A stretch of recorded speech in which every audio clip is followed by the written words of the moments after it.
Here we go, here we go. So I'm gonna go and talk about a troubleshooting guide when your pump is not priming.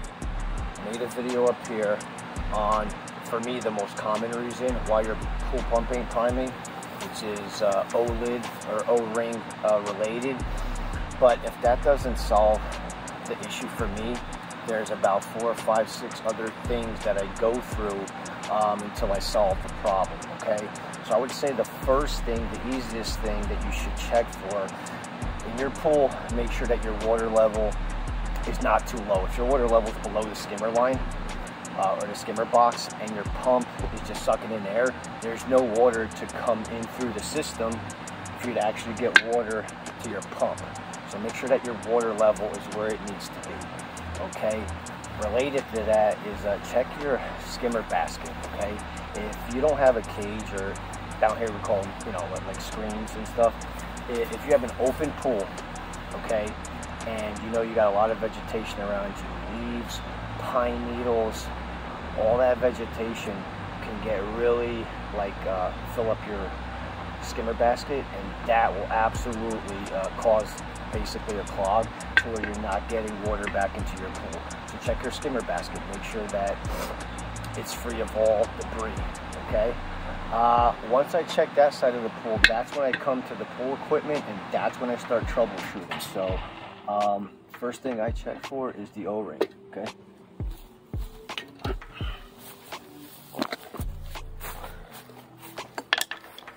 Okay, 2 things to check for the O-ring. If you're rubbing on your O-ring, okay, I really rub that, but if you just pick up your O-ring and you go like this and you see like a really thick black streak, not like this, this is very light, this is in good shape pretty much, and you see like really just like you're lightly touching it and black gunk is coming on your finger, that's a good sign that it's time to replace your O-ring, okay? Another thing is check for the flexibility of it and bend it. If there's any cracks, especially as you're bending, there's no cracks. If you see any cracks, then that would be another time that I would replace it. But O-ring must be lubed up. If it's not lubed up, you know, there could be little pockets of air getting in between, and if you have any air leaks, your water won't reach into your pump and your pump is not going to be priming. So don't be scared to lube this up really good, and then every single nook and cranny, up and down, left and right, inside out. And I made a whole video just on this part. So okay, O-ring, boom, nice and lubed up, okay? That's one thing to check for. Then fill this back up, turn the pump on, and see if that fixes your problem. If that doesn't fix your problem, the next thing I check for is the impeller. So obviously with your pump equipment off, right, you put your hand in here, and there's a hole in here which you're actually going to reach the impeller, which is kind of like a fan looking object, and you can twist it with your fingers. Not twist, you can turn it with your fingers. This one is a little deep, so I brought my screwdriver. You're gonna put it in there, and it's gonna clip, it's gonna catch a grip onto the fan, and you should be able to turn it clockwise. If you could turn it clockwise, you don't have something obstructing it. If you have a hard time turning this clockwise, watch, put it in here. Well, this thing, I feel it spinning. It's spinning like this, nice and free. But you can have pine needles, a lot of hair, twigs that'll get through the skimmer basket. It will get through this, and it'll tie itself into that fan to where you can't remove it. So you need to get in there and remove any debris or anything that's lodged itself in there until you can freely rotate it, okay? So my O-ring's good. Check my impeller, that's good to go, okay? The other thing, and this is the trickiest one to kind of find, but if you've done all that, any part of the plumbing before the pump, not after, but before, so everything that comes from the ground to your pump, if there's an air leak anywhere here, then water is not going to get to here. So all the glue joints on the plumbing, right? Any valves, this is a big one right here. This is a big source, because in here there's an O-ring. So just like this, if this O-ring ever dried out or is worn, cracked, there's not gonna be a full seal, and you're gonna get air into the system, and that's gonna prevent you from getting a prime. So anywhere, again, don't worry about the plumbing after, but all the plumbing from the ground that goes into here, that's a major source to inspect.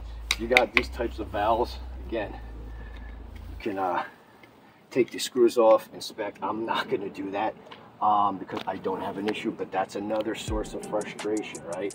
I came up to a pool one time that they just did the plumbing, but there was one section that wasn't even glued. And if you look closely, you could kind of see like the glue sticking out to most of the connections, but one was so bare that I literally just my hand, I popped it open, and there ended up being no glue. Got some glue in there, boom, that fixed the problem.